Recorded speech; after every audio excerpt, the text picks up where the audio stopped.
Hi friends, welcome to my channel school lessons.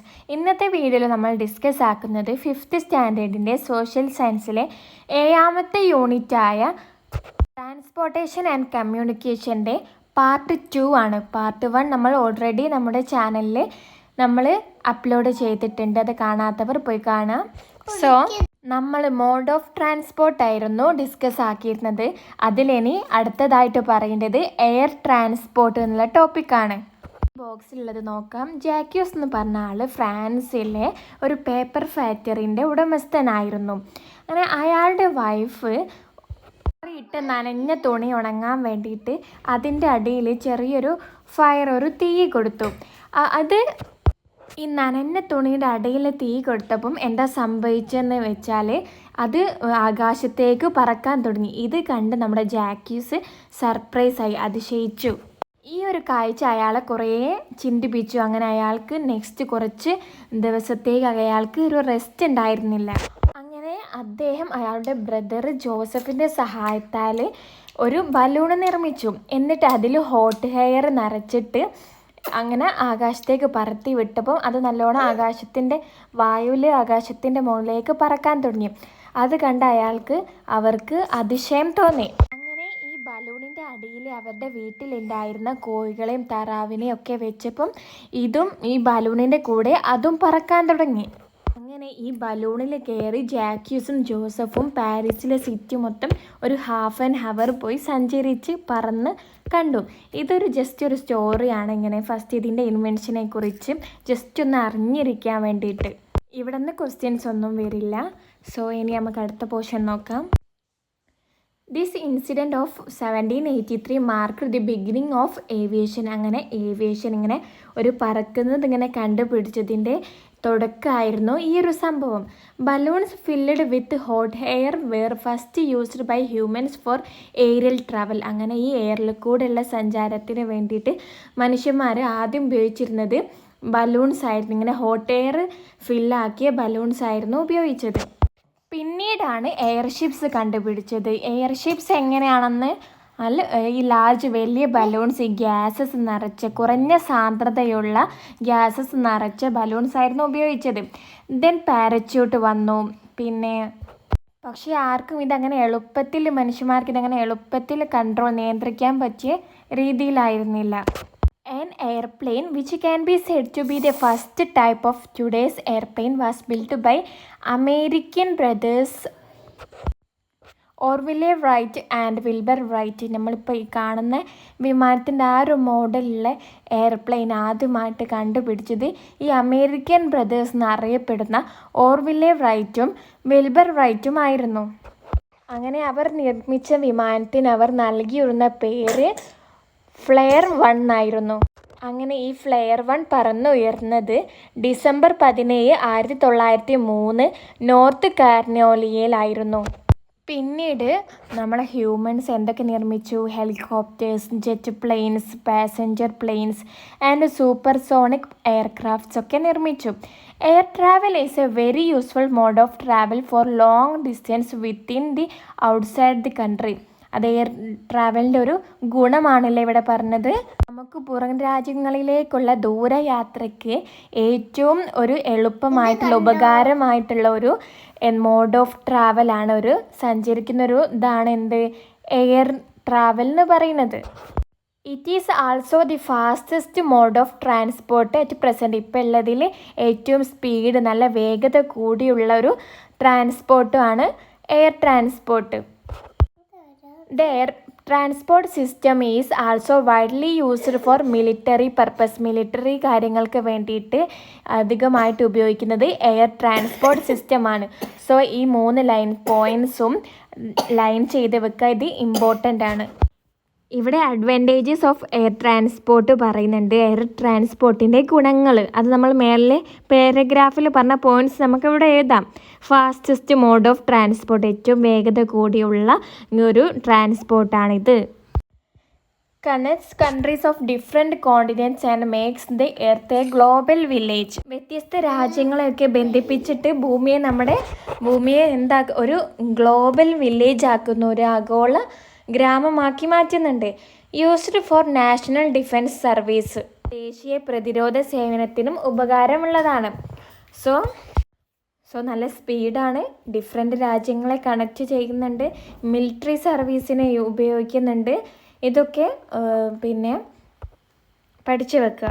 അടുത്തത് ഇവിടെ ഒരു ന്യൂസ് പേപ്പർ കട്ടിങ് കൊടുത്തിട്ടുണ്ട്. വായു മലിനീകരണത്തെക്കുറിച്ച്, air pollution.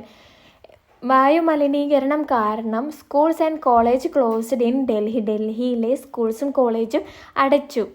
New Delhi. As air pollution continues to worsen, schools and colleges in Delhi will remain closed until further notice.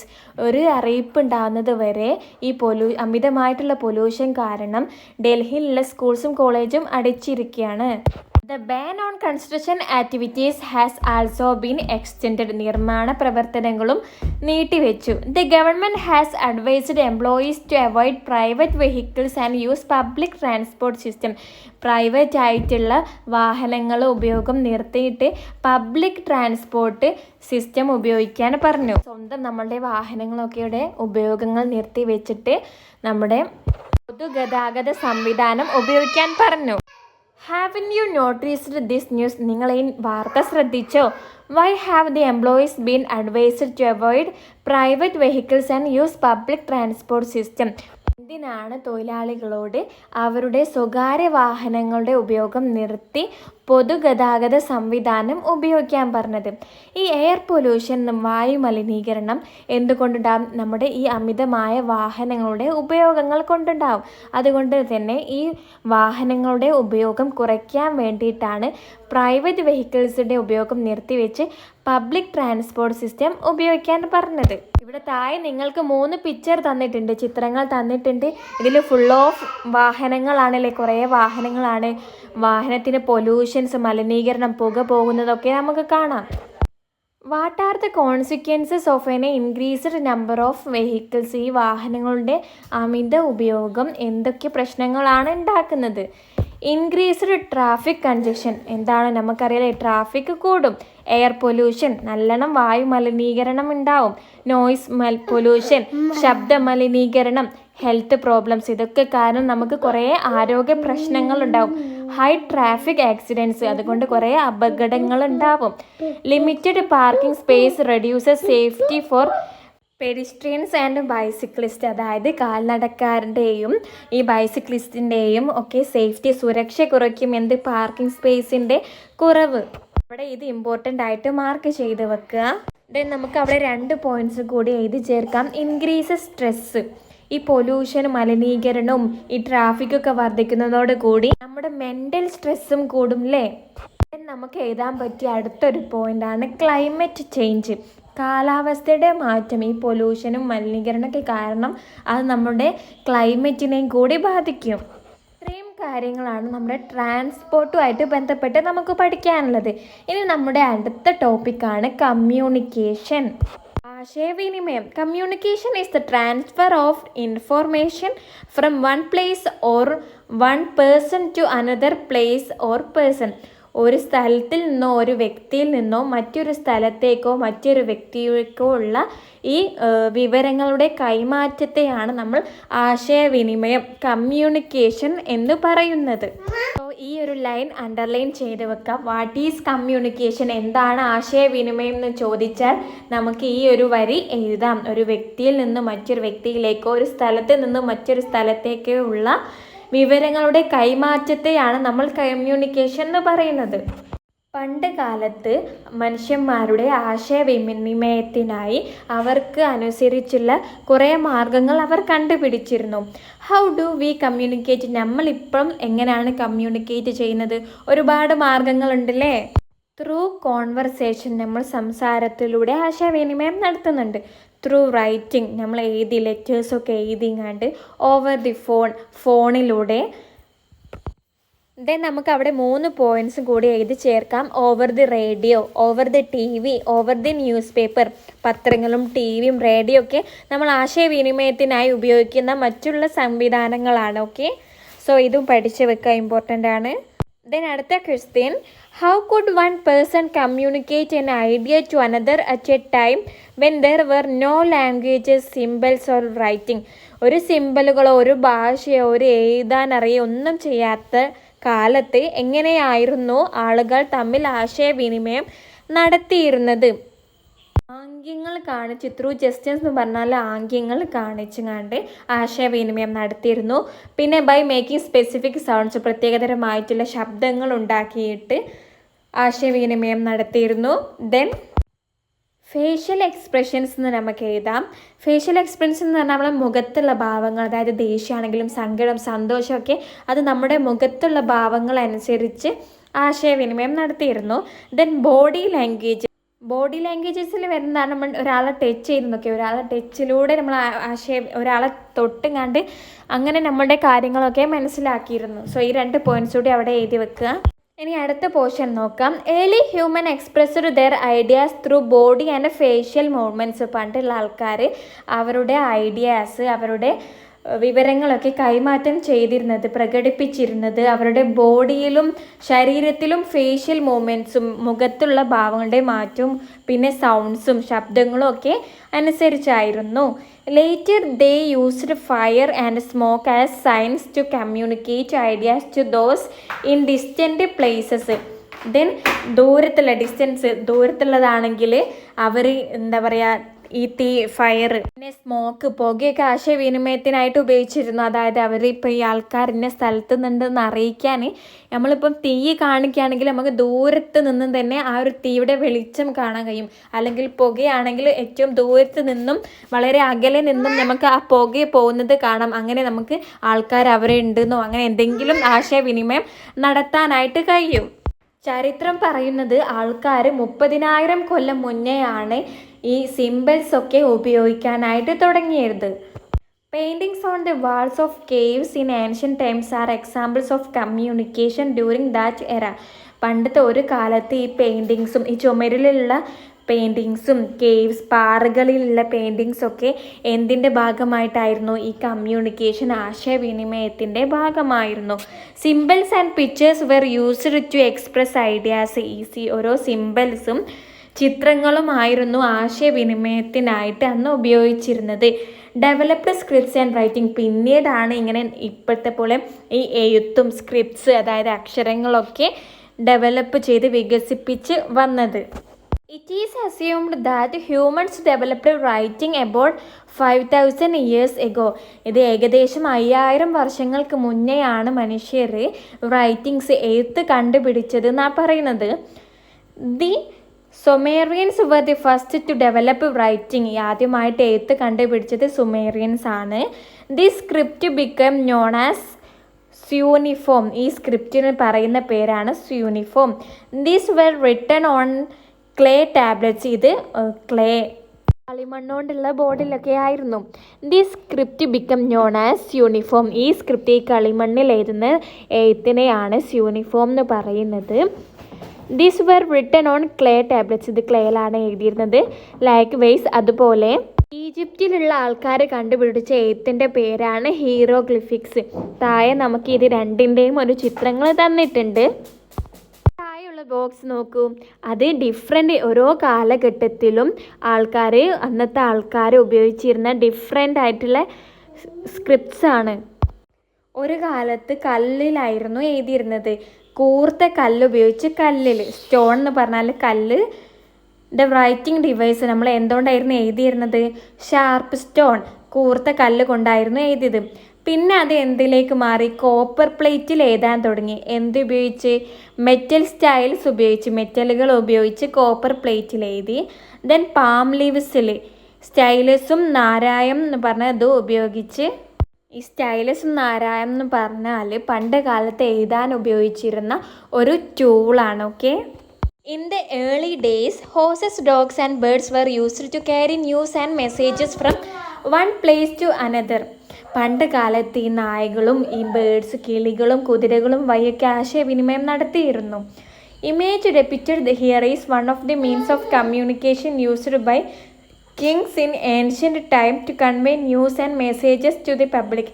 ഈ ചിത്രത്തിൽ തന്നത് എന്താണ്? പണ്ട് രാജാക്കന്മാർ ജനങ്ങളിലേക്ക് അവരുടെ കാര്യങ്ങൾ, വിവരങ്ങൾ അറിയിക്കാൻ വേണ്ടിയിട്ട് നടത്തിയിരുന്ന ഒരു ടൈപ്പ് ഒരു ആചാരമായിരുന്നു.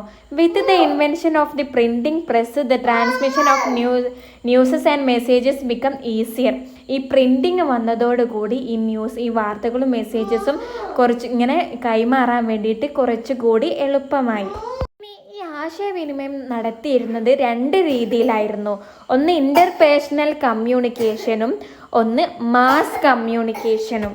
ഒന്നാമത്തത് ഇൻ്റർപേഴ്സണൽ കമ്മ്യൂണിക്കേഷൻ നോക്കാം. അത് ഈ പേരിൽ തന്നെയുണ്ട്, പേഴ്സണൽ, അതായത് വ്യക്തികൾ തമ്മിലായിരുന്നു ഇവിടെ ഈ വിവരങ്ങളുടെ കൈമാറ്റം എന്ന് പറയുന്നത്.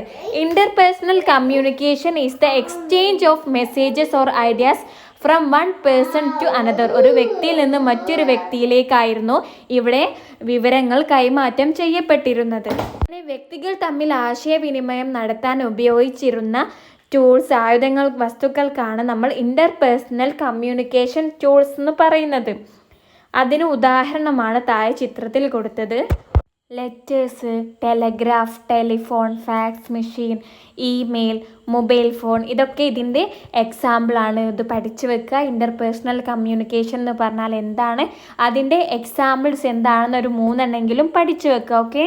ഇൻ്റർപേഴ്സണൽ പറയുമ്പോൾ അതിൻ്റെ പേരിൽ തന്നെ ഉണ്ട്, പേഴ്സൺസ് തമ്മിലായിരുന്നു ആശയവിനിമയം നടത്തിയിരുന്നത്.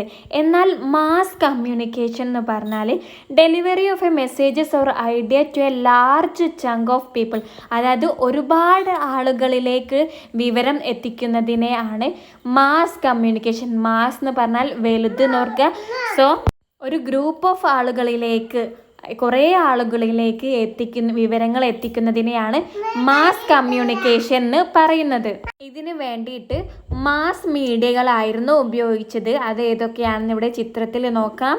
ന്യൂസ് പേപ്പർ, പത്രങ്ങൾ എന്ന് പറയുന്നത് ഒരുപാട് ജനങ്ങളിലേക്ക്, ഒരുപാട് ആൾക്കാരിലേക്ക് നമ്മൾ വിവരങ്ങൾ എത്തിക്കാൻ വേണ്ടിയിട്ട് ഉപയോഗിക്കുന്നതാണ്. പിന്നെ റേഡിയോ, അതും ഒരേ ടൈമിൽ നമ്മൾ അത് ഓണാക്കി വെച്ചാൽ ഒരുപാട് ആൾക്കാർക്ക് അത് കേൾക്കാൻ സാധിക്കും. TV, seminar, public meeting, street play, അതൊക്കെ ഒരു കൂട്ടം ജനങ്ങളിലേക്ക് വിവരങ്ങൾ എത്തിക്കാൻ പറ്റിയ മാർഗങ്ങളാണ് ഇതൊക്കെ, ഡിവൈസസ് ആണ് ഇതൊക്കെ. അതുകൊണ്ട് മാസ് കമ്മ്യൂണിക്കേഷൻ്റെ 2-3 എക്സാമ്പിൾസും പഠിച്ചു വെക്കുക. ഈ ചിത്രത്തിൽ പറഞ്ഞതല്ലാതെ നമ്മുടെ ഈ ആശയങ്ങൾ കൈമാറ്റം ചെയ്യാൻ ഉപയോഗിച്ചിരുന്നതാണ് ബുക്സ്, മാഗസിൻ, ആർട്ട് ഫോംസ്, അതായത് എന്തെങ്കിലും കലകളൊക്കെ, അതായത് നാടകങ്ങൾ, അങ്ങനെ അതിലൊക്കെ കുറേ മെസ്സേജസ് ഉണ്ടാവുമല്ലോ.